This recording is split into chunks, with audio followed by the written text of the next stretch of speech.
Bueno, bienvenidos a Producción Nacional. Este es otro ciclo de los lunes. Lamentablemente Carlos Andrés no pudo estar presente, no se encuentra bien de salud, por lo tanto me ha tocado reemplazarlo. Que esperamos que se mejore pronto, por lo menos para la semana que viene. Y todos los que quieran ver este programa lo pueden hacer a través de www.canaltelev1.com. También pueden escribirlos a través de Facebook, en Canal Telev1, Toda la Verdad Primero. Y pueden ver la programación posterior en www.youtube.com/canal-TLV1. Hoy tenemos un invitado que ya ha estado anteriormente, pero que para nosotros es muy importante tenerlo porque nos da otro panorama más de la economía, algo que siempre va a estar en boca de todos los argentinos y que bueno, es el tema. A ver, llegamos a fin de mes, llegamos a fin de año, cómo pasamos el verano y cómo está la economía hoy. Así que lo tenemos como invitado al doctor Eduardo Conesa. Eduardo Conesa, muchas gracias por estar en Producción Nacional. Un gusto, Soaje, estar con vos.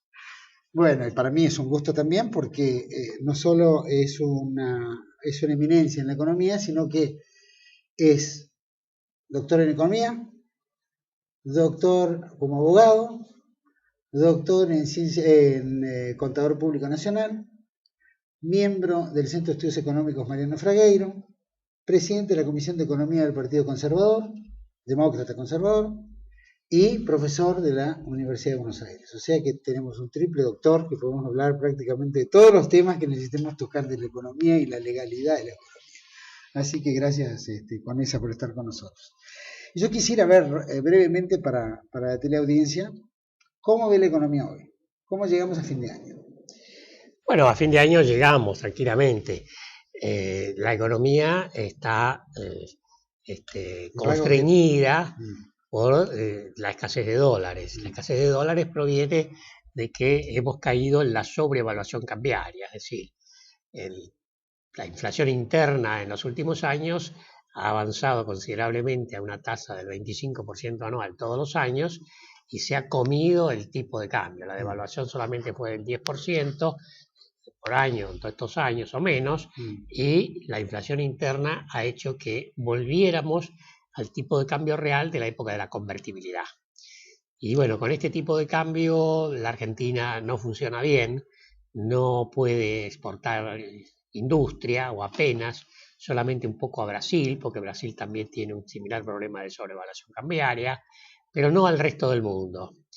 No puede exportar limones Tucumán, no puede exportar vino Mendoza, no puede exportar manzana Río Negro. Todos los sectores que no son los de la pampa húmeda y la soja tienen problemas. No hay trigo en la Argentina. La soja sí está bien porque hay una gran demanda por el alto precio mundial, que a su vez es producto de que hay una demanda de China. China se está desarrollando espectacularmente desde hace unos 15 años y como está creciendo al 8, 9, 10% anual, bueno, el nivel de vida de los chinos ha crecido enormemente y ya quieren comer carne de cerdo. Pero los cerdos, ¿cómo se alimentan? Se alimentan con soja. Y entonces de ahí viene la demanda de soja. Es el desarrollo de China lo que ha resultado una bendición para la República Argentina.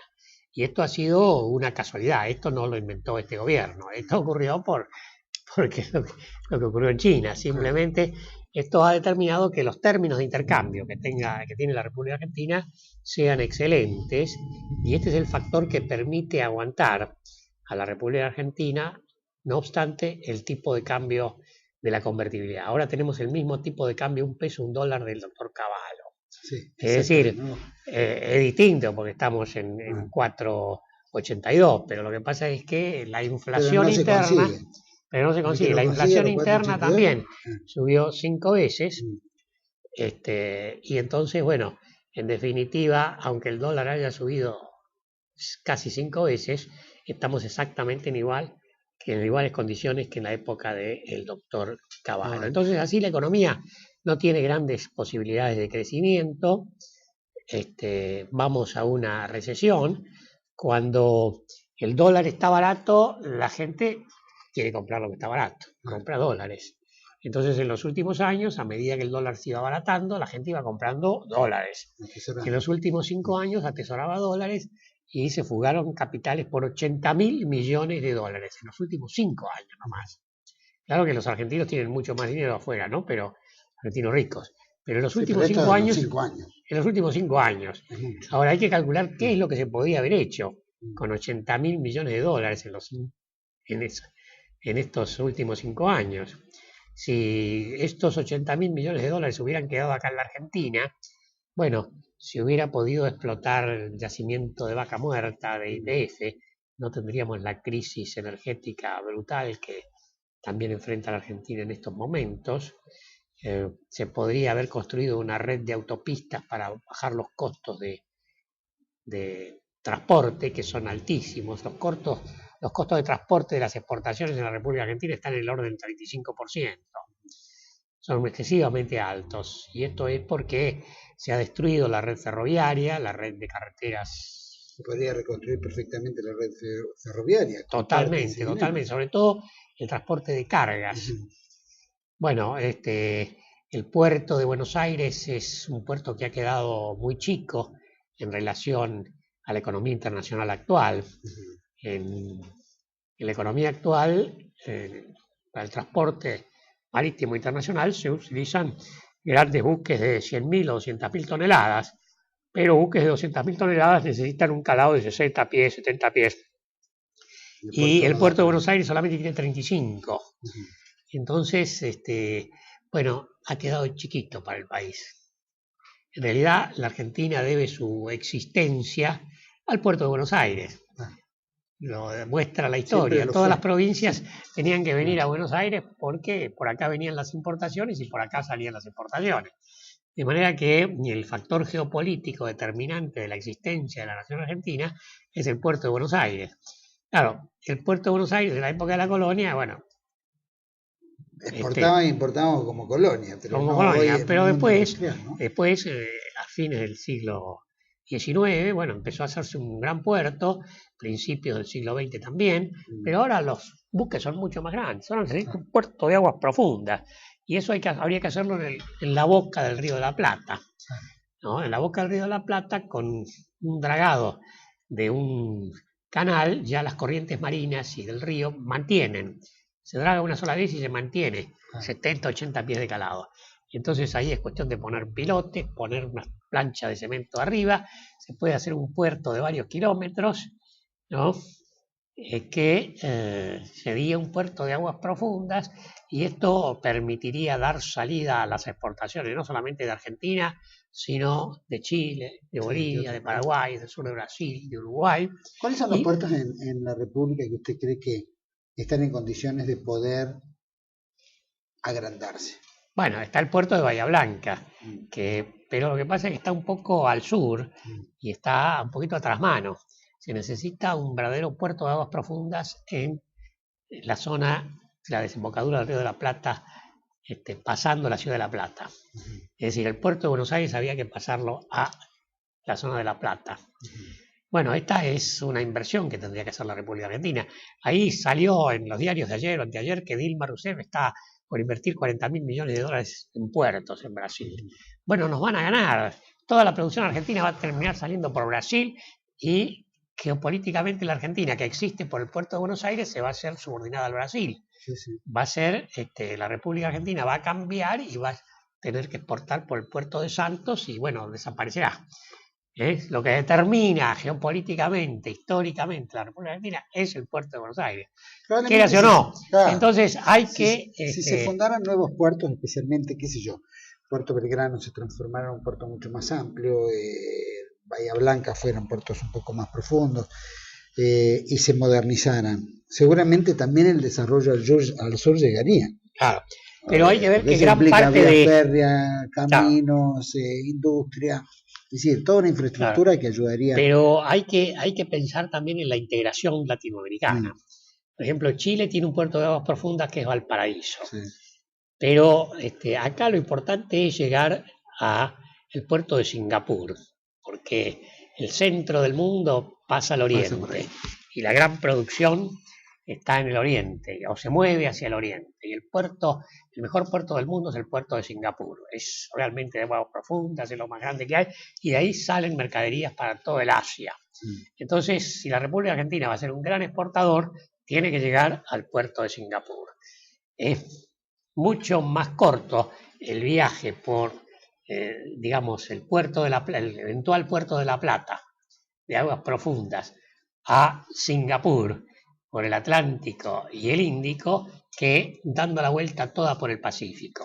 Se ahorran unos 4 días de navegación, cada día de navegación son $70.000 de uno de estos buques, así que es más barato salir por Chile. Salir por Argentina. Es decir, la producción chilena, si nosotros tuviéramos el puerto de aguas profundas, le conviene salir por Argentina. La producción de Bolivia, ni qué hablar. La producción de Argentina, obviamente, y la producción de Paraguay también, y la del sur de Brasil y Uruguay también. Y entonces, de esta manera, geopolíticamente, la República Argentina, el puerto de Buenos Aires, adquiere la importancia que tuvo en su momento y que ahora ha perdido. Ha perdido conjuntamente con la decadencia argentina, ¿cierto?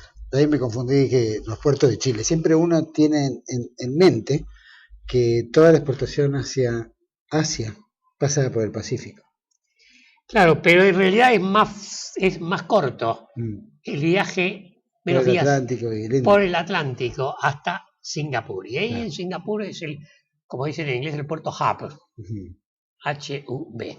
Ahí es el puerto hub que recibe y distribuye por todo el Asia. Entonces, si va a ser el centro del mundo, y bueno, hay que prepararse. Hay que empezar a hacer los deberes. Hay que empezar a hacer los deberes. Toda la red ferroviaria argentina que está destruida, bueno, tendríamos que tener ferrocarriles para transporte principalmente de mercaderías a larga distancia, porque esto es mucho más barato que el transporte por camiones, y las carreteras para el transporte a distancias más cortas, y por supuesto para el transporte de personas hoy en día lo mejor es el avión. Entonces tendríamos que tener una red de 100 aeropuertos en la República Argentina. Bueno, esto es un país desarrollado, un país del futuro, un país de alto ingreso, un país donde todos los argentinos seamos ricos. Y no es costoso hacerlo tampoco, ¿no? Es se puede perfectamente, porque Argentina tiene los recursos. Tiene los recursos. Ahora si se le han fugado 80.000 millones de dólares, si hay más de 200.000 millones de dólares de argentinos afuera, con una buena política económica, se puede conseguir que una pequeña parte de esos miles y miles de millones de dólares venga, o por lo menos no salga.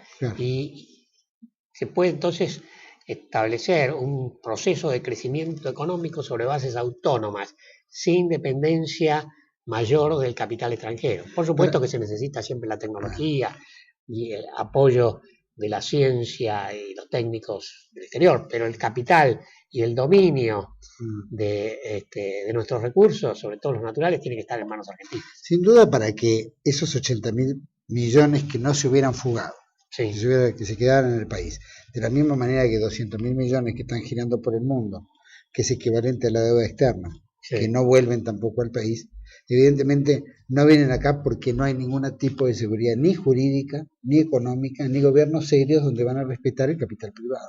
Pero también defendiendo que ese capital privado desarrolle a la Argentina y no sea meramente especulación. Claro, hace falta una estrategia de crecimiento de largo plazo que tiene que mantenerse a través de las generaciones por 20, 30, 40 años.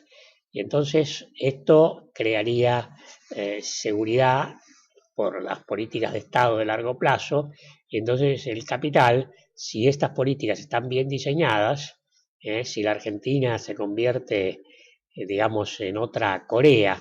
Corea es un país que tiene un pequeño territorio, pero tiene 40 millones de habitantes, más o menos la misma, un poquito más ahora, pero muy parecido el tamaño a la Argentina. Pero exporta por 700.000 millones de dólares y nosotros exportamos por 70.000. Ahora, en el año 1960, Corea exportaba por 33 millones de dólares y la Argentina por 1.000. Es decir, hace 60 años nosotros exportábamos más de 30 veces que Corea y ahora Corea exporta más de 7 veces más que Argentina, ¿no? O sea, con una buena estrategia de crecimiento económico, Argentina, con el tremendo potencial de recursos que tiene, solamente necesita buena política económica. Claro. Con buena política económica esto, pero sería algo espectacular. Doctor, ¿cómo se entiende ahora que estamos viviendo un cepo cambiario, un cepo al dólar, con un dólar equivalente a la misma convertibilidad de la época de Cavallo, de Menem? Sí. Todavía en aquella época la Argentina al menos exportaba algunos bienes e importaba una gran cantidad, especialmente tecnología, para remodernizar su vieja tecnología que venía hacía mucho tiempo. Esa convertibilidad le dio el espacio y la posibilidad de hacerlo. ¿Cómo hoy, teniendo al mismo nivel, el gobierno traba las exportaciones, traba las importaciones? Bueno, hay que reconocer que durante la época de la convertibilidad había estabilidad en las reglas de juego. Había un pensamiento económico, había, digamos, una estrategia. El problema es que la estrategia era equivocada, porque se basaba en el tipo de cambio bajo. Esa misma estabilidad que se consiguió durante la época de la convertibilidad, hay que reconquistar la estabilidad de precios, pero la diferencia tiene que estar en el tipo de cambio. En lugar de poner el tipo de cambio por el piso, hay que poner el tipo de cambio para exportar, porque todos los países que han crecido en la posguerra ha sido sobre la base de las exportaciones. Por ejemplo, estábamos hablando de Corea. Bueno, multiplicó por más de 200 veces sus exportaciones en términos reales, en términos de volumen, desde el año 60 hasta la actualidad. Japón, desde el año 1950 hasta el año 1980, en 30 años, multiplicó por 80 veces sus exportaciones. Y en términos reales, las exportaciones argentinas, en el mismo periodo, Japón multiplicó por 80, Argentina por 2 solamente. O sea, crecemos muy poquito en relación a nuestras posibilidades. No es que no tengamos posibilidades de crecer tanto como los asiáticos, podemos crecer y más, pero necesitamos mejores políticas económicas. Y una de las políticas económicas claves es la cuestión del tipo de cambio. El tipo de cambio real tiene que ser estable y tiene que ser alto para promover la exportación. El tipo de cambio alto... ¿En qué beneficia un tipo de cambio bajo? Bueno, beneficia en el sentido de que las importaciones son baratas. Pero si las importaciones son baratas, arrasan a la industria. Y si el tipo de cambio es bajo, el sector agropecuario, exportador, tampoco tiene buenas remuneraciones y entonces no crece. Estamos casi como en la época de Menem, que no se producía nada y se importaba todo. El problema con el tipo de cambio bajo es que hay una conexión matemática entre el tipo de cambio bajo y la tasa de interés, que entonces es alta. Cuando la tasa de interés en un país es alta, se frena la inversión. Y con el tipo de cambio bajo se frena la exportación. Y se alienta la importación. Pero si se alienta la importación y se frena la exportación, se produce un déficit externo. Y entonces, ¿cómo hacemos? Bueno, endeudándonos. Entonces nos endeudamos hasta la coronilla.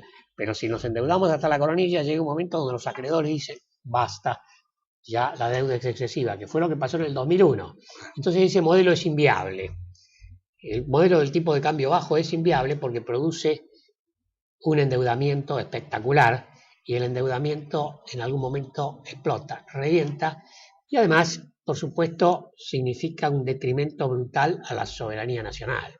Para obtener que vengan capitales con el tipo de cambio bajo, el doctor Menem y el doctor Cavallo hicieron firmar estos 58 tratados de garantías de inversiones, donde en la desesperación de que vengan capitales a la Argentina, se estableció, bueno, los tribunales argentinos no van a tener jurisdicción en caso de conflicto. El conflicto lo va a dirimir, digamos, otro el Banco tribunal, Mundial, claro. el CIADI. El CIADI. ¿Cómo es el sistema? Bueno, el inversor extranjero que tiene un conflicto designa un árbitro, el gobierno argentino otro árbitro, entre los dos se reúnen en Washington y designan el árbitro tercero, y entonces se constituye un tribunal ad hoc y este tribunal falla. Es todos los juicios que tenemos ahora por más de 20.000 millones de dólares, ahora se agrega el de YPF, es por este sistema. Ahora, ¿por qué establecieron este sistema desesperado para que vengan capitales? Porque el tipo de cambio estaba bajo. ¿Por qué nos endeudamos de 30.000 millones de dólares que teníamos de deuda neta en el año 91, 1991, a 160.000 millones de dólares? Porque el tipo de cambio estaba bajo. Pero si el tipo de cambio está alto, las divisas las obtenemos exportando, son nuestra propiedad. Entonces no necesitamos endeudarnos. Y si no necesitamos endeudarnos, no tenemos necesidad de declinar nuestra soberanía y hacemos lo que queremos. Lo que pasa es que si tenemos que hacer lo que queremos, tenemos que tener la inteligencia para saber qué es lo que hay que hacer. Acá es donde viene la estrategia, las políticas de Estado para crecer y hacer un gran país. La Argentina tiene un potencial extraordinario. Yo creo que en 20 años podemos recuperar todo el desastre que hemos hecho en los últimos 150. 150, no digo 150. Hubo un momento donde crecimos bastante bien, pero bueno, fue la generación del 80 y después vienen los problemas. Pero la generación del 80 nunca cometió el error de sobrevaluar la moneda. Es uno de los peores errores que puede cometer un país si quiere desarrollarse, sobrevaluar la moneda. Eso lo vamos a hablar también más sobre la moneda, que es algo que debe entender el público y que quiere saber cómo se maneja, especialmente para el futuro. Así que eso lo vamos a seguir tratando en el próximo bloque. No se vaya, volvemos más con Producción Nacional.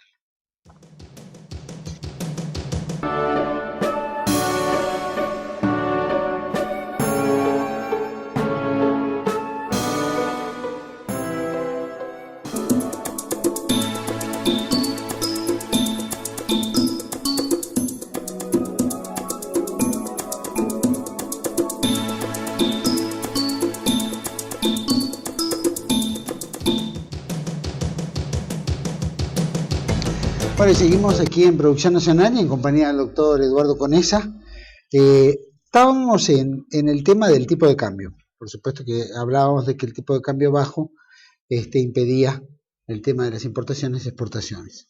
Es decir, alienta excesivamente las importaciones y desalienta las exportaciones. Entonces la diferencia hay que cubrirla endeudándonos, claro, o trayendo capitales, para lo cual hay que firmar convenios de garantía de inversiones que terminan en todos estos juicios que tenemos en el CIADI con el conflicto de la deuda externa y el embargo de la fragata y todas estas cosas. Por eso lo que hay que hacer es crecer sobre las exportaciones, porque así los dólares son nuestros. No los debemos, sino que son nuestros. Claro. Entonces esto permite un crecimiento sobre la base del mantenimiento de la soberanía nacional. ¿Por qué cree que el gobierno le conviene o estipula este cambio bajo, si sabe que desalienta las exportaciones? Porque hay una ignorancia en el sentido de que se cree que si el tipo de cambio está bajo, el salario es alto. Y eso no es así, porque el trabajador no cobra su salario en dólares. En dólares ahora los salarios son altos, pero lo que pasa es que el trabajador no viaja todos los meses a París a observar la Gioconda en el Museo del Louvre, o no se da ese tipo de gustos exquisitos. Lo que le interesa al trabajador es el poder adquisitivo de su salario en bienes que utiliza para alimentar a su familia, para mantener a su familia. Y eso no tiene nada que ver con el dólar. Prácticamente nada que ver, muy poquito que ver. Entonces, pero además, el salario en dólares sí es importante para los empresarios, porque los empresarios ven el salario como un costo. Y como tienen que competir internacionalmente, inmediatamente dividen por el precio del dólar. Si el salario en dólares es alto, no emplean personal. Desocupan personal, echan gente porque el salario es alto en dólares. Si el salario es bajo en dólares, entonces emplean personal. Ahora, desde el punto de vista del empresario, sí es importante el salario en dólares. Desde el punto de vista del trabajador, no es importante el salario en dólares. Entonces, ¿cómo se resuelve esto?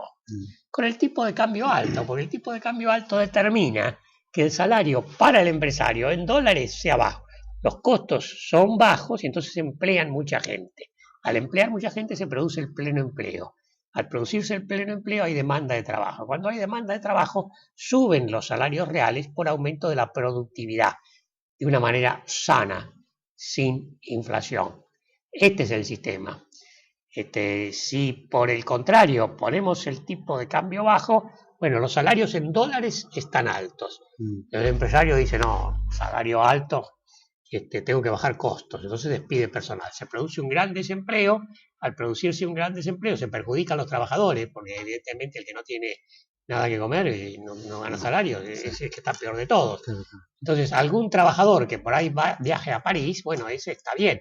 Pero ese es el medio por mil de la clase trabajadora. ¿Qué trabajador viaja todo el tiempo a París o anda por el exterior viajando por Londres o por Nueva York?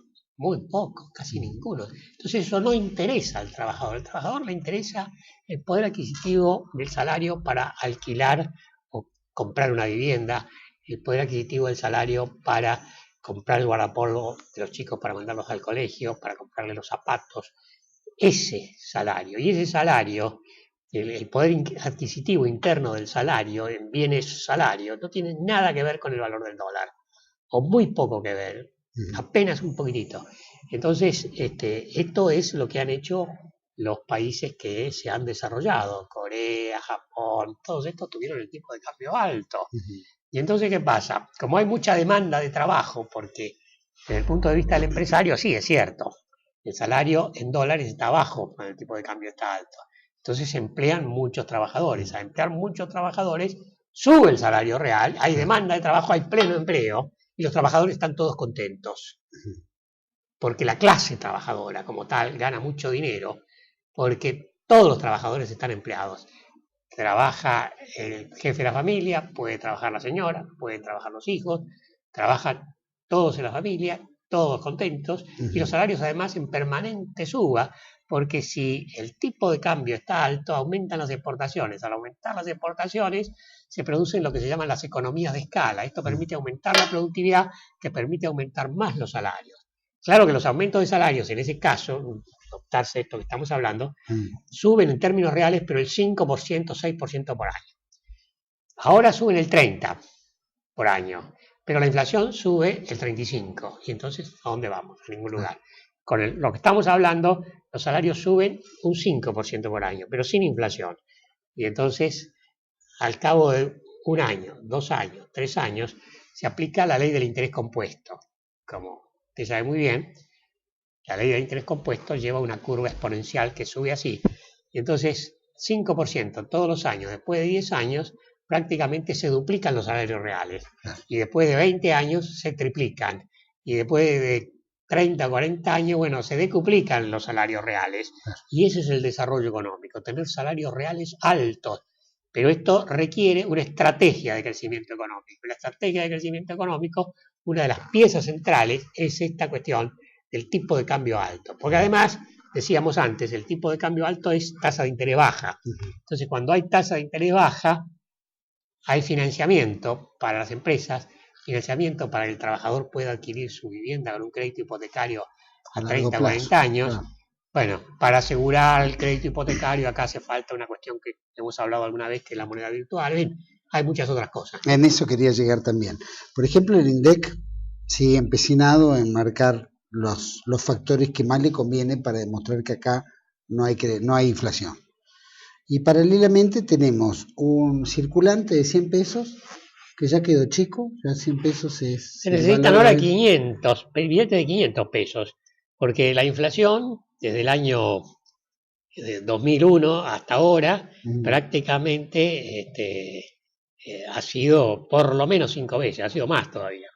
Así que necesitaríamos ahora billetes de 500 pesos, pero no lo quieren reconocer porque si los emiten, bueno, es reconocer que hay inflación, ¿no? Y bueno, pero si hay. Pero si están aumentando aumentos salariales y están en las conversaciones de las paritarias y ellos mismos se aumentan los salarios, Cristina se aumentó, la presidenta se aumentó su salario, el Congreso se aumentó su salario varias veces. Quiere decir que el tema de la inflación ellos lo perciben porque si no, no se lo aumentarían. Claro. ¿Cómo justifican frente al resto? ¿Hasta qué grado esto puede llegar de esta manera? Y no explotar, por ejemplo. No. a medida que se van aumentando los salarios sin que aumente la productividad, aumenta la inflación. Y aumenta la inflación y como no quieren aumentar el dólar, cada vez vamos a una sobrevaluación cambiaria mayor y esto vamos a un callejón sin salida. Vamos a una crisis económica. Si el mantenimiento de esta política económica lleva a un desastre final. Ahora, lo que es difícil en la economía es decir el cuándo. Pero si se mantiene esta política de 30 a 25% de inflación anual y devaluación del 10%, que es lo que está haciendo la República Argentina desde el 2003 en adelante, bueno, vamos a estrellarnos, esto con toda certeza. Ya este año el crecimiento prácticamente va a ser de cero. Posiblemente el año que viene el crecimiento, dependiendo mucho de la soja, ¿no? Pero posiblemente también esté en 0, 1, 2, 3%, no mucho más, dependiendo siempre de la soja. Pero dependemos ahora de un solo producto y de un solo país comprador que es China, ¿no? Para nuestra soja, porque ellos, repito, necesitan para alimentar los cerdos para que la gente pueda comer carne de cerdo. ¿Por qué ahora, ¿por qué estamos dependiendo de un solo producto, la soja? Argentina tiene que exportar soja, pero también tiene que exportar trigo y tiene que exportar sobre todo productos industriales si quiere ser una potencia, ¿no? Y bueno, pero para exportar productos industriales necesitamos un tipo de cambio más elevado. Necesitamos volver al tipo de cambio real del 2003, que es el tipo de cambio que existía cuando asumió Kirchner, el tipo de cambio que le entregó Duhalde, el tipo de cambio que estaba en esos momentos era el correcto, y de haberse mantenido ese tipo de cambio, ahora la Argentina estaría exportando seguramente 150.000, 200.000 millones de dólares, si se hubiera mantenido el tipo de cambio del año 2003, 2004. Pero a medida que pasa el tiempo, los industriales y todo el mundo se da cuenta que vamos a una sobrevaluación cambiaria. Entonces, como ya la conocen, porque esto pasó muchas veces en la República Argentina, el industrial no invierte. Y si no invierte, ¿qué hace? Manda la plata afuera. Por eso, lo que decíamos antes, la fuga de capitales. Porque, a pesar del terrible potencial, no hay país en el mundo que tenga el potencial de crecimiento de la República Argentina. Ninguno. Absolutamente ninguno. Pero necesitamos buena política económica. Lo que falta es la buena política económica. La buena política económica requiere cerebro por parte de los ministros de Economía y requiere voluntad política y comprensión por parte de los políticos. Hay que saber explicar al pueblo por qué esta es la buena política económica. Porque el pueblo argentino es inteligente y si se la explican la entiende. Pero se necesita un presidente estadista que lo sepa explicar. Ahora, el gobierno, si en algo se destacó en conocer, es de economía. Por lo menos el presidente Kirchner tenía una gran sensibilidad en entender la parte económica, aparte ha manejado los números desde su pequeño estudio en Santa Cruz. La presidenta también ha estado en la misma escuela. Y creo que los que lo han rodeado también, de alguna manera, conocen un poco el tema económico. ¿Por qué cree que toman estas líneas políticas económicas cuando saben que eso entorpece el desarrollo del país? Bueno, yo estoy de acuerdo en cuanto a que Néstor Kirchner sabía algo de economía. Yo me acuerdo que antes de que asuma, todavía no, en sus cuentas personales no había ganado las elecciones, pero él vivía por la zona de la calle Montevideo y Guido, por esa zona, y yo estaba en un café, tomando un café con un amigo, y de repente pasa Néstor Kirchner, todavía no era presidente, pero ya era candidato. Y entonces mi amigo, que lo conocía, sale del café y le dice, le interpela: Néstor, mirá, te quiero presentar a un amigo, y me lo presenta a Néstor Kirchner. Y ese es el doctor Conesa, le dice, que es un economista y qué sé yo. Sí, dice, lo conozco al doctor Conesa porque estoy leyendo su libro, me dice. O sea, y me dijo más, hace 10 años que estoy estudiando la economía, decía Néstor Kirchner. Pero yo no sé si Cristina o toda la otra gente que lo rodea entendió esto de que para crecer se necesita el tipo de cambio alto a largo plazo. Yo creo que Kirchner, no sé si lo entendía tampoco bien, pero por lo menos, eh, digamos, algo sabía de economía. Yo sospecho que Cristina tiene algunas ideas un poco confusas, habla de un modelo de acumulación, matriz diversificada, en fin, palabras raras que no sé lo que quieren decir, pero acá el verdadero crecimiento económico proviene de la exportación. Países que se han desarrollado han crecido sobre la base de la multiplicación de sus exportaciones. Y la multiplicación de sus exportaciones requiere, como decimos, del tipo de cambio alto. Y además, para que las exportaciones funcionen hay que abrir las importaciones, porque a veces se necesitan piezas importadas para fabricar un producto. Y entonces hay que abrir las importaciones, no hay que tener miedo a las importaciones, pero si el tipo de cambio es alto, la protección a la industria la da el mismo tipo de cambio, ¿no? Por ejemplo, los chilenos que han aprendido esta lección han establecido una tarifa uniforme de importación del 10%, pero con tipo de cambio alto. Ahora, como ellos tenían un poco de inflación, ahora ya no tienen inflación, pero tenían inflación, entonces lo que hicieron es indexar el tipo de cambio para que nunca se atrase. Si tienen una inflación del 20%, devalúan exactamente un 20%. Entonces el tipo de cambio real está siempre constante y esto es una señal a los industriales y a los exportadores que el gran negocio es exportar. Cuando los industriales y los agropecuarios argentinos se convenzan que el gran negocio de la Argentina es la exportación, viene la masiva inversión para exportar, se multiplican las exportaciones y la Argentina, con la calidad humana de sus habitantes, con la inteligencia, si tiene buena política económica, una política de Estado constante dirigida a la exportación, la Argentina en 20 años es una potencia. Ahora, hoy en día tenemos casi alrededor de 5 millones de personas que viven de planes. Lamentable. ¿Cómo se incorpora toda esa gente que ha abandonado hace bastante tiempo? Ya lleva años, ¿no? Bueno, y se le reincorpora. Acá lo que hay que hacer es un programa masivo de entrenamiento de la fuerza de trabajo. Los que mejor conocen el oficio son los propios industriales que trabajan en un producto determinado. Entonces, aquí sí hay una medida muy interesante que estableció el general Perón en el año 1946, que fue el llamado impuesto de aprendizaje y orientación profesional. Estableció un impuesto a pagar por las empresas, pero las empresas que establecían una escuela, no escuela para enseñar las letras, ¿no? Sino escuelas técnicas dentro de la empresa, no pagaban el impuesto. Y las que no establecían la escuela dentro, sí pagaban el impuesto. Entonces, ¿qué pasaba? Las empresas se veían, digamos, impulsadas a entrenar la fuerza de trabajo. Entonces, tomaban gente que no sabía absolutamente nada, pero como el Estado asumía el costo del entrenamiento, esto permitió mejorar considerablemente la fuerza de trabajo. En los años 46, 47, 48, 49, 50, y fue una de las glorias del general Perón. Este impuesto de aprendizajes y orientación profesional permitió que la fuerza de trabajo argentina aprenda a manejar los metales, aprenda a todas las tareas de la industria, y los industriales podían tranquilamente entrenar a la fuerza de trabajo, porque si no, lo que ocurre en la industria es que si yo industrial entreno a un trabajador, después viene otro empresario y me lo roba. Claro. Pero si hay un impuesto, el segundo que no establece la escuela dentro de la empresa tiene que pagar el impuesto.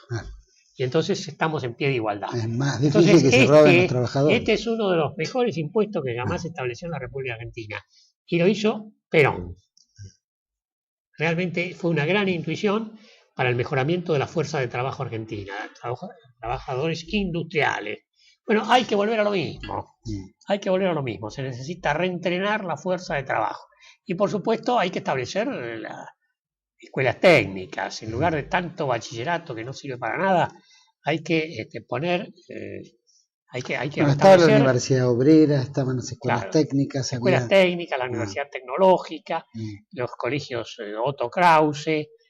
Bueno, hay que poner mucho más dinero en la educación técnica y menos en los bachilleres que forman gente que después no tiene habilidades para trabajar. Hay bueno, es importante porque el tema laboral es cómo se incorpora toda una masa de gente de vuelta al ámbito del trabajo, ¿no? Y bueno, volver a estimular el sentido del trabajo, ¿no? Que es la cultura del trabajo es fundamental. Lo que dignifica al hombre. La cultura del trabajo. El trabajo dignifica, decía Perón. Perón, exactamente. ¿No? Y bueno, hay que volver a las fuentes. Digamos, el núcleo central de la filosofía peronista. ¿Pueden ayudar los sindicatos en eso también? Absolutamente. Los sindicatos son los primeros interesados en esto. Si esto se hace bien, esta es la verdadera reivindicación de la doctrina justicialista. El entrenamiento de la fuerza de trabajo. Pero hay que tener un mercado. Y el mercado lo da la exportación. Y la exportación viene cuando el tipo de cambio es alto. Y bueno, aquí está el secreto de todo. El tipo de cambio es lo que va... Porque el tipo de cambio significa... Pero ojo, que para tener el tipo de cambio alto hay ciertos requisitos. Se necesita también, para mantenerlo, tener superávit fiscal. Porque cuando el tipo de cambio es alto hay un excedente de exportaciones sobre importaciones. Entonces, ese excedente de divisas que se ofrece en el mercado lo tiene que comprar el Banco Central. Y si el Banco Central compra, emite, y se emite, y hay una excesiva emisión, viene la inflación. Entonces, para evitar que haya una emisión de dinero que produzca inflación, esa compra de divisas se tiene que hacer con superávit fiscal, con recursos genuinos. Entonces se puede mantener por 20, 30, 40, 50 años el tipo de cambio alto.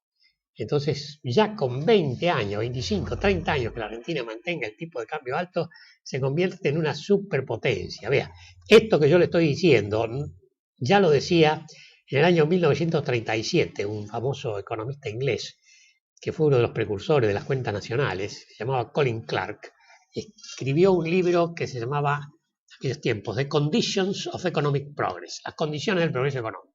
Entonces hacía las cuentas nacionales del ingreso de Estados Unidos, de Argentina, de Inglaterra, de Australia. Y de acuerdo a cómo venía la mano en 1937, cuando él escribió el libro, hace un pronóstico sobre cuál va a ser el ingreso per cápita en 1960. Libro escrito en 1937. Decía, en 1960 el país de mayor ingreso per cápita del mundo va a ser la República Argentina. Después viene Estados Unidos, pero primero la República Argentina. Porque, y bueno, en aquellos tiempos la República Argentina era el único país que pagaba las deudas. Era un país que tenía tipo de cambio alto, exportaciones, a pesar de que había una crisis mundial, se mantenían. Bueno, como esto se suponía se iba a mantener esta política económica, bueno, modernizándose exactamente, lamentablemente esta política se cambió después.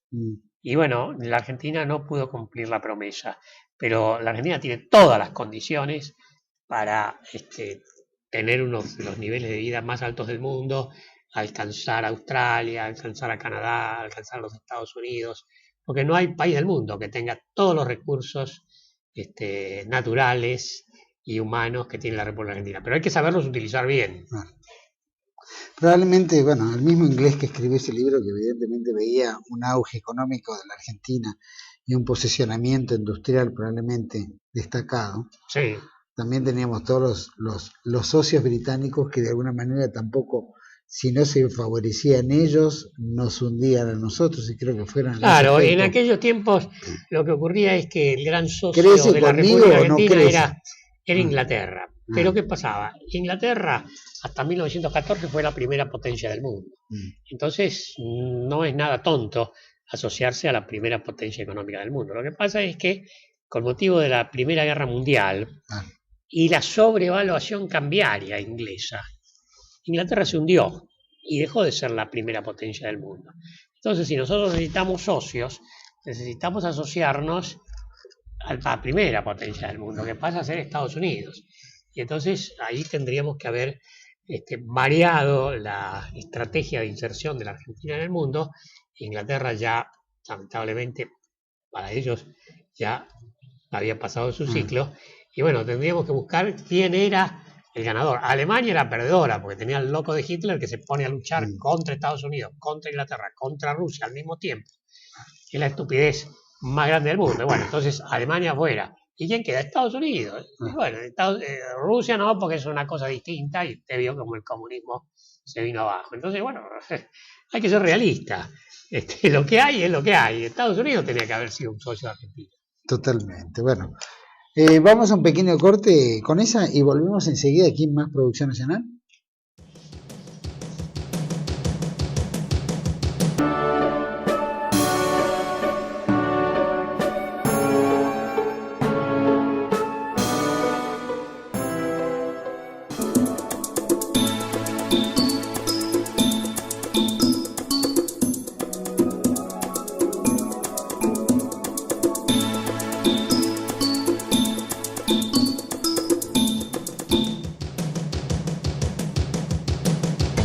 Seguimos aquí en Producción Nacional con el doctor Eduardo Conesa y por supuesto teniéndolo acá, que es muy difícil de tenerlo, lo vamos a exprimir, sacarle todo el jugo. Y como es habitual en TLV1, que uno de los temas también candentes cuando se toca economía, se toca el tema de la deuda externa, queríamos ver dentro de su punto de vista, hoy la deuda, en su forma de crecimiento, como ha crecido en este último tiempo, y qué unidad o vínculo tiene el grado de corrupción gubernamental, no sino de los gobiernos que han participado y han endeudado al país, con las renegociaciones de la deuda externa. Vea, como para que esto siga creciendo. La deuda externa surge porque hay déficit en la cuenta corriente de la balanza de pagos. Entonces el déficit se paga endeudándonos. Entonces, típicamente, en el decenio de los 90, con el 1 a 1, teníamos un déficit todos los años de 10.000, 12.000 millones de dólares y eso se financiaba con endeudamiento. La deuda va creciendo, va creciendo, va creciendo, se suman los intereses y al final no se puede pagar, ¿no? Este es el drama de la deuda externa. Pero hay que ir a las causas. No basta decir odio la deuda externa.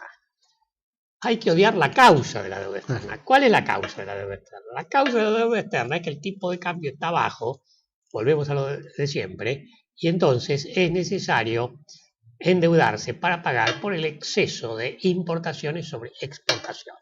El exceso se produce porque el tipo de cambio está bajo.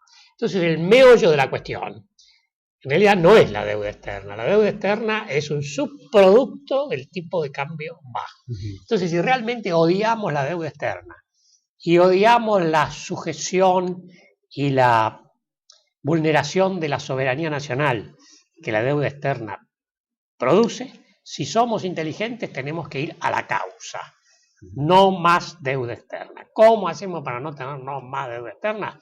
Tener nuestras propias divisas. ¿Cómo tenemos nuestras propias divisas? Exportando más. ¿Cómo exportando más? Con una política de Estado de tipo de cambio real constante y elevado. Por ahí empezamos. Ahora, una vez que tenemos la deuda externa, ¿no? La propuesta que yo hice en su momento, antes de las renegociaciones de La Baña, es que, bueno, una vez que está la deuda externa, lamentablemente, el país se endeudó. Los contratos lo firmó Menem, lo firmó Cavallo, está la firma de las autoridades argentinas, que vulneraron la Constitución, que la Constitución en el artículo 116 dice que la jurisdicción tiene que ser de los tribunales federales y de la Corte Suprema, y Cavallo firmó la jurisdicción de los tribunales en Nueva York. Bueno, pero todo eso lo firmó Cavallo y lo firmaron los ministros de Economía de la República Argentina. Lamentablemente, ¿quién eligió a esos gobiernos? Nosotros. Elegimos los presidentes que a su vez eligieron los ministros de Economía. Entonces acá, lamentablemente, hay un problema porque no podemos desconocer que la deuda fue, lamentablemente, contratada por gobiernos que eran nuestros, corruptos, todo lo que ustedes quieran, comisiones de por medio, gente que se enriqueció, pero eran nuestros. Entonces, ¿cómo salimos de esta? Bueno, lo que yo proponía es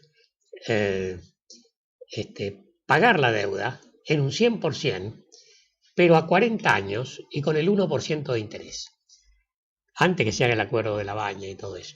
Si se hacía esto, la Argentina tendría que pagar unos 6.000 millones de dólares por año, pero a 40 años. Ahora, si uno ve desde el punto de vista matemático el valor presente total de la deuda externa, traído al presente, descontado matemáticamente a la tasa de interés, daba el 25%, que en realidad pagamos el 25% en términos de recursos financieros actuales, pagamos el 25%. Pero desde el punto de vista legal, la República Argentina queda perfectamente bien porque paga el 100%. Y entonces no hay embargos, no hay juez gruesa, no hay nada. Porque entonces la Argentina propone este arreglo y dice, pago 100%, no puedo pagar más del 1%, 2% de interés. Eso del 1% está hablando de intereses 1% sobre capital. Sobre capital, 1%, 2%, no más.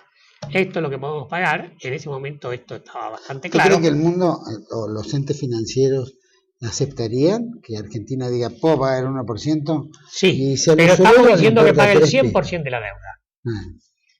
Pero a plazo largo, 40 años. ¿Usted cree que les importa a los entes financieros el 1%, el 40%, el 30%? Si en realidad lo que les interesa es que no había alternativa.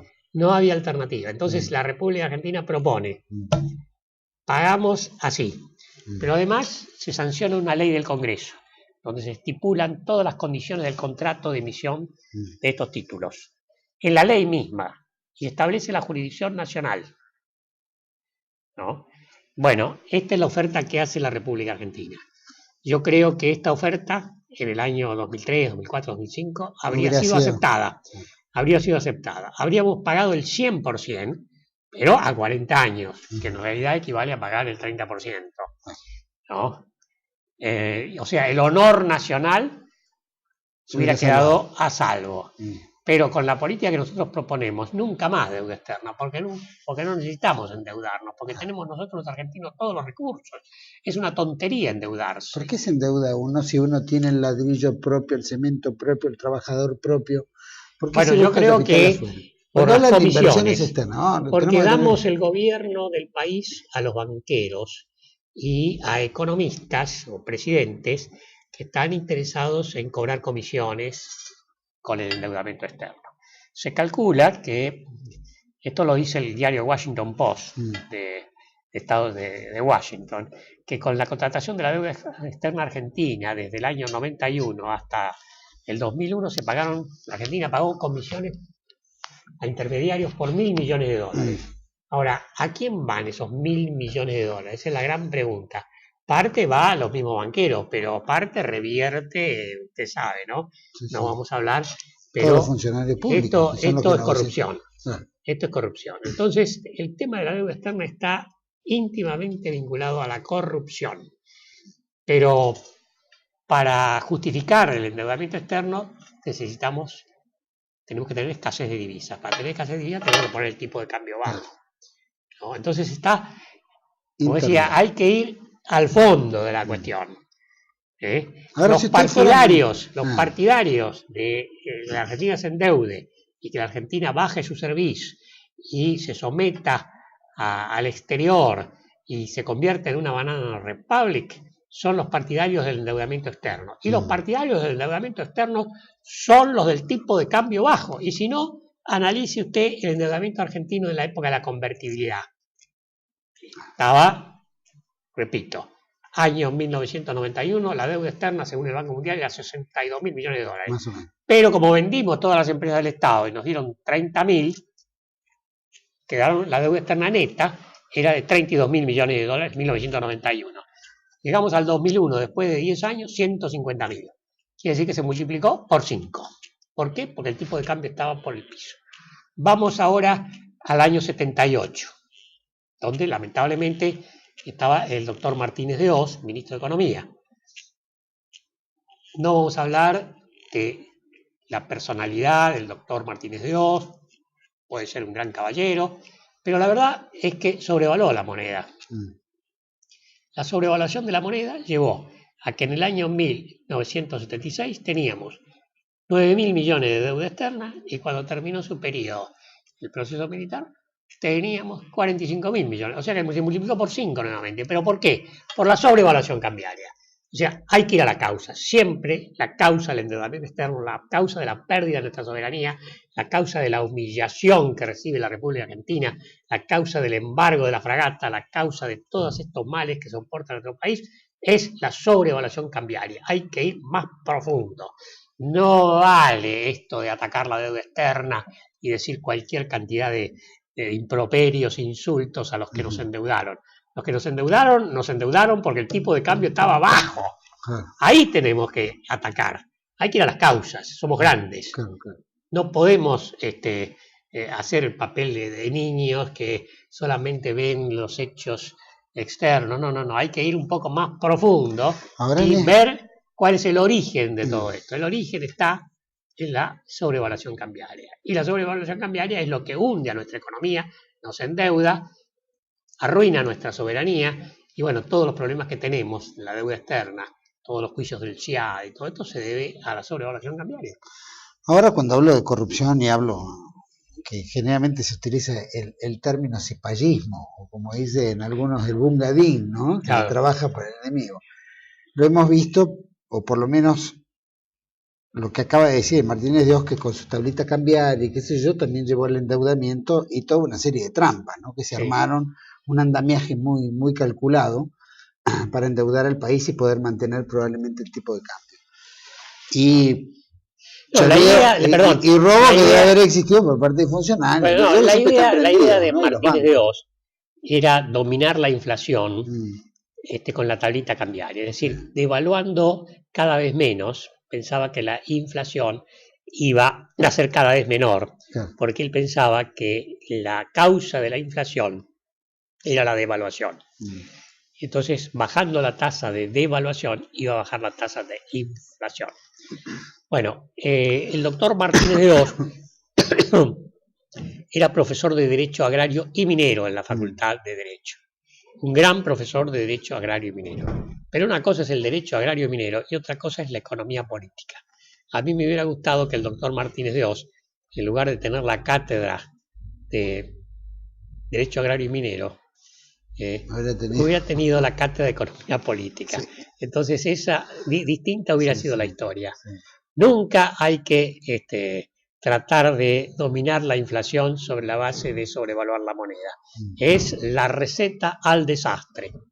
Que es lo mismo que hizo Cavallo, además. Claro.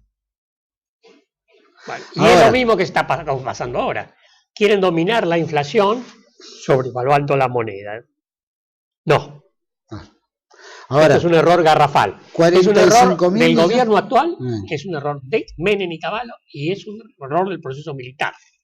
Ahora, uno entiende eso. De repente el tema cambiario jugaba el rol principal. Pero al mismo tiempo después vino el interés de capturar, ¿no es cierto?, atracción de inversiones dentro del país, y surge esta famosa reforma de Dromi, ¿no es cierto?, donde se le da un paquete de valor de libro a todos los bienes del Estado en $1 billón de dólares. $1 billón de dólares. Pero se recibe el 2,6% real en divisa, del 2,6%, que usted bien dijo, se suponía que bajaba la deuda, del 2,6%, el 70% se pagó en papeles de deuda sin valor y el 30% en efectivo. Ahora, no, las privatizaciones, ¿cómo se puede revertir eso? Las privatizaciones de Dromi, la de teléfonos y todas las cosas, nos pagaron con títulos nuestros que compraban al 15% de su valor. Nada. O sea que compraron Telefónica y SECBA y todas las empresas de servicios públicos a precios irrisorios, ¿no? Por la desesperación de liberarse de la deuda externa. Bueno, ¿era liberarse de la deuda externa o trabajaban para el enemigo? Porque yo creo que trabajaban para el enemigo. Porque la verdad es que haberle dado, pues si uno dice, bueno, vale $1 billón de dólares y recibimos $1 billón de dólares, bueno, se terminó la fiesta. Sí, pero entregarlo por el 2,6%, o sea, en 26.000 millones. Es una barbaridad. Yo creo que las privatizaciones, a lo mejor había que hacerlas, pero había que hacerlas de otra manera. Seguramente. La forma correcta, incluso yo por ahí lo he escrito en aquellos tiempos que se hablaba de las privatizaciones a fines de los 90 y demás. La forma correcta de hacer las privatizaciones, por ejemplo, la de Entel, era a cada dueño de un teléfono una acción. Regalada. Lo único que tenía que hacer el gobierno era designar un buen equipo de gerentes, de gente que supiera, que sea patriota y que conozca a fondo el problema de las comunicaciones al frente de Entel. Y entonces ya la empresa está privatizada. Un equipo de gerentes argentinos de primerísimo nivel y el pueblo, el usuario, dueño de las acciones. Está privatizada. Tiene que andar bien, porque si tiene una gerencia capaz, nosotros somos más capaces que los españoles. Pero pusieron a los españoles. ¿Por qué? Porque los españoles vinieron y entraron en este negocio y bueno, tomaron nuestros teléfonos, todo, prácticamente. Después tomaron IPF. Pero Argentina tiene los cerebros y los administradores y la gente capaz. Lo que pasa es que con este sistema que yo le digo, nadie cobraba coimas. Y por eso no se hizo. No sirve, claro. Bueno, se pelearon todos por las coimas, ¿no? Claro, en realidad. Claro. Ahora, nosotros hemos pagado alrededor de 270.000 millones de dólares a una deuda externa o deuda interna, o llámela deuda pública. Sí. Se han pagado más de 270.000 millones de una deuda inicial de 6.000 en la época de Isabel, que fue Isabel. 9.000 millones era la deuda externa total en la época de Isabel. 9.000 millones de dólares. 9.000 millones, bien. Y después, con el proceso militar, sube a 45.000. Ahora, se han pagado 270.000 millones en 25 años. Y todavía se deben 200 y pico de miles de millones. Y bueno, es la matemática del interés corrupción compuesto y el anatocismo. Por eso hay que escaparle a la deuda externa. Si esto es un negocio para los financistas y para los organismos internacionales, ¿quién puede sentarse y decir, vamos a pagar el total de la deuda con el 1%? Si en realidad eso se están haciendo un pinche negocio. Bueno, yo creo que lamentablemente hay que reconocer que fueron nuestros ministros de Economía, hay que reconocer que fueron nuestros presidentes, hay que reconocer que hay leyes del Congreso, generalmente es la ley complementaria permanente del presupuesto, que autoriza todos los años al ministro de Economía a contraer deuda por un monto tal. Entonces está nuestro Congreso, el presidente de la República que firma los decretos y el ministro de Economía que firma los contratos y el presidente de la República que vuelve a aprobar los contratos y la autorización del Congreso.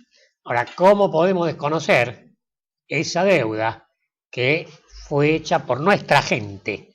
Gente inepta, malos ministros, malos presidentes, malos gobiernos. Pero tenía autoridad para firmar. Pero nuestro. Entonces, yo lo que siempre digo es que hay que ir a las esencias, hay que ir al fondo de la cuestión. Hay que evitar la deuda externa a toda costa, pero la forma de evitar la deuda externa es ganando nuestros propios dólares por la vía de la exportación. Entonces no necesitamos endeudarnos. Ahora, hoy existe un patrimonio nacional en petróleo, minas, etcétera, de recursos naturales que están en manos privadas y que se fugan afuera dejando nada al país. Y una deuda externa que se exige en el pago, pero que sale del salario real de los trabajadores. Exacto.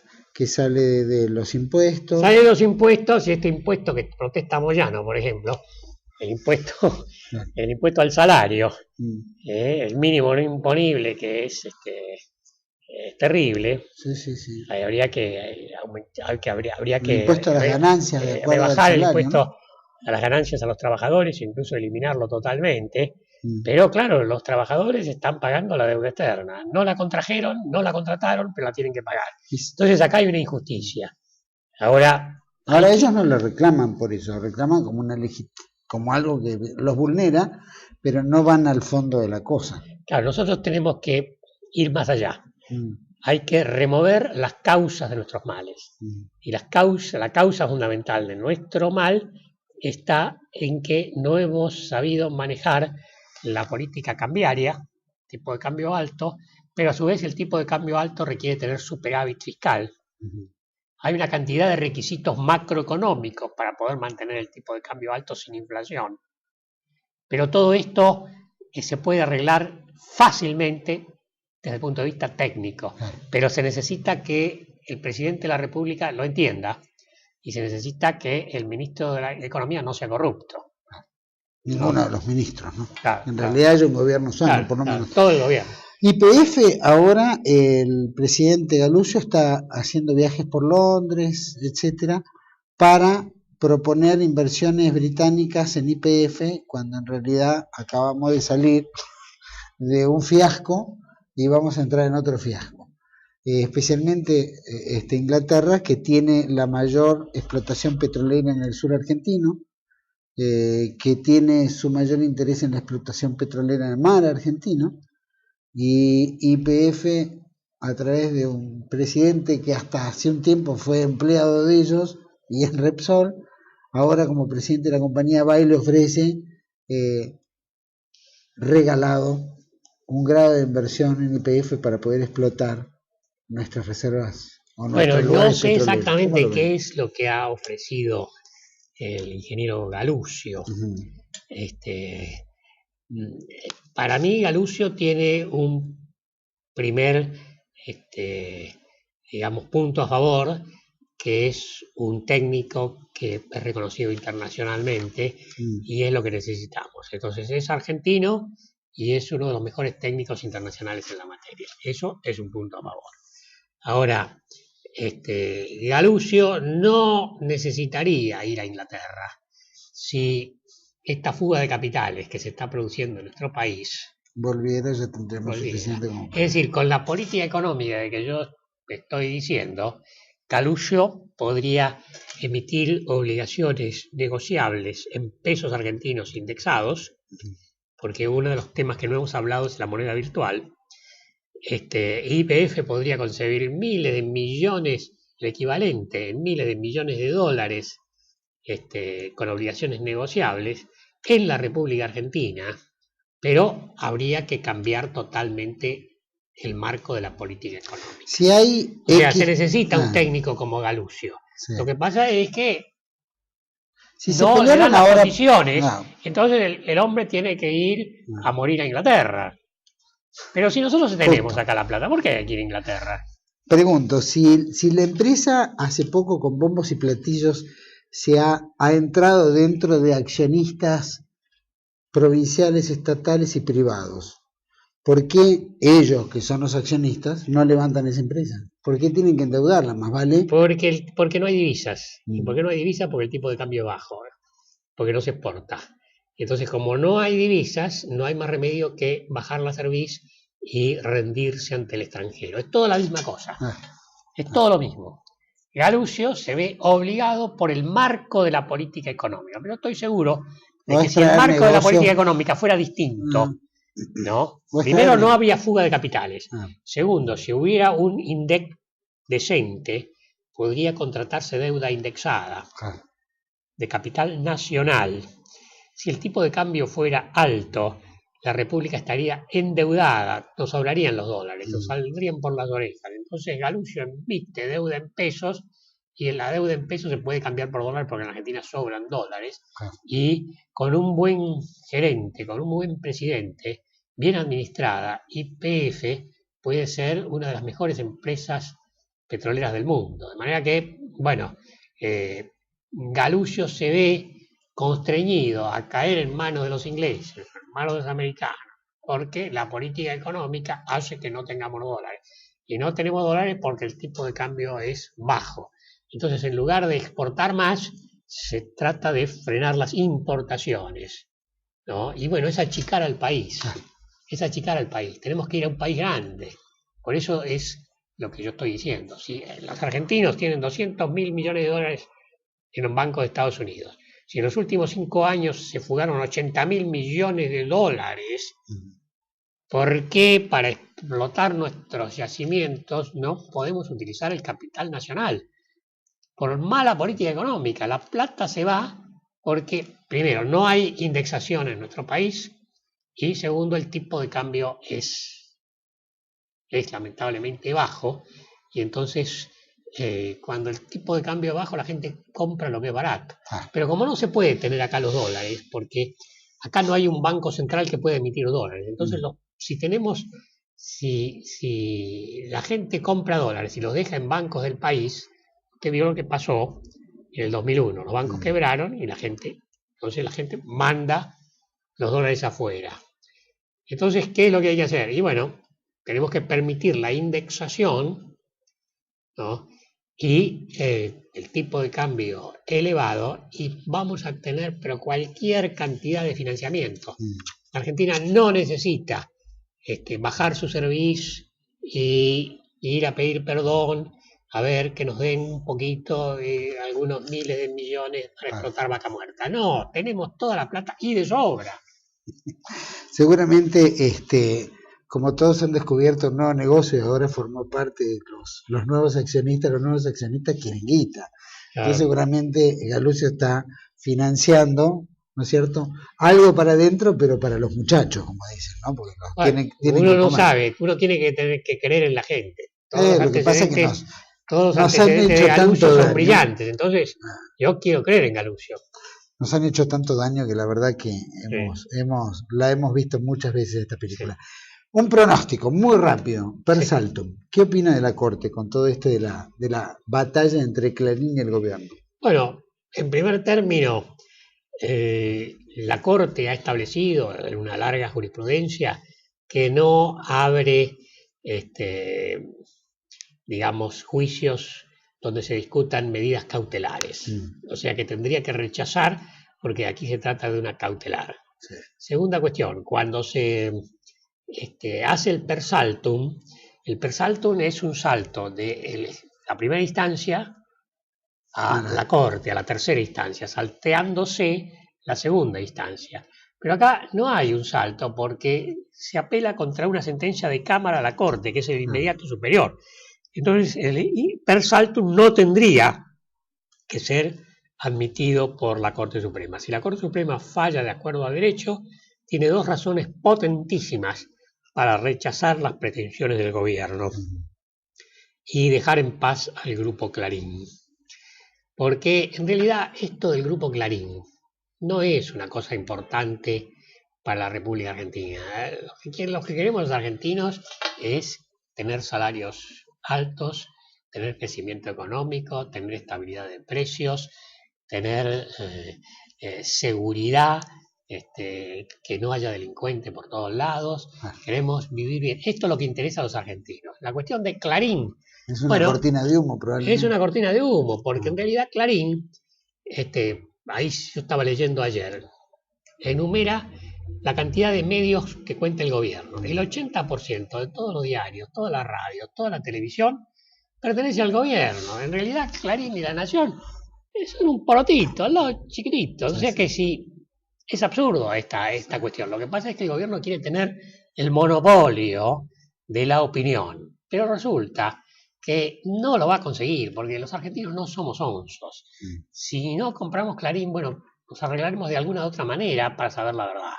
Entonces es un error el ataque a Clarín. Me parece que obedece a una concepción, yo aparte diría, ya a esta altura quedó tan chico Clarín con respecto a totalitaria del poder. Déjelo tranquilo, Clarín, que es bueno que haya una opinión distinta de la del gobierno. Aunque no nos guste, pero que lo defienda. Aunque no nos guste, pero está bien que exista. Hay que dejar la libertad de opinión. La única forma de tener un gran país y no cometer errores terribles es dejando que aparezcan distintas opiniones, porque dentro de la discusión y dentro de la confrontación de opiniones surgen las soluciones y la luz, ¿no? Eduardo, muchísimas gracias. Doctor Conesa, la verdad que riquísima esta entrevista, larga, pero muy buena. Lo que sí nos quedó claro y clarísimo es que tenemos que tener un tipo de cambio alto. Y con eso, si queremos desarrollarnos. Claro. Y que con eso si queremos producir en Vaca Muerta, si no queremos tener deuda externa, es absurdo odiar la deuda externa. Con $1 de 4 pesos no creo que venga nadie a poner plata. Claro, es absurdo odiar la deuda externa, pero decir que el tipo de cambio esté en 4. Está en 4 pesos y no hay más remedio que endeudarse. Muchísimas gracias, muy atento. Y a todos ustedes les agradezco por haber acompañado Producción Nacional. Los esperamos el próximo lunes y mañana, 8, 9, 10. Un gran programa político y de opinión para todos ustedes. Así que hasta la semana que viene, gracias.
Argentina, no olvide que es la Argentina.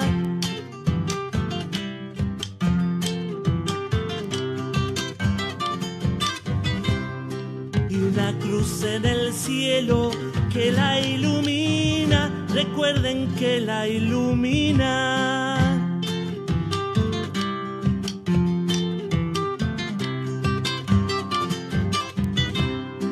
Tierra de campo abierto, sol en la frente, no olvide el sol en la frente.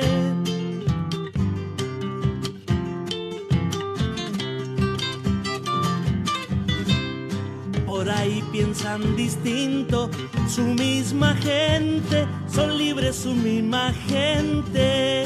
Mas si un gringo se atreve, todos presentes somos de sangre caliente.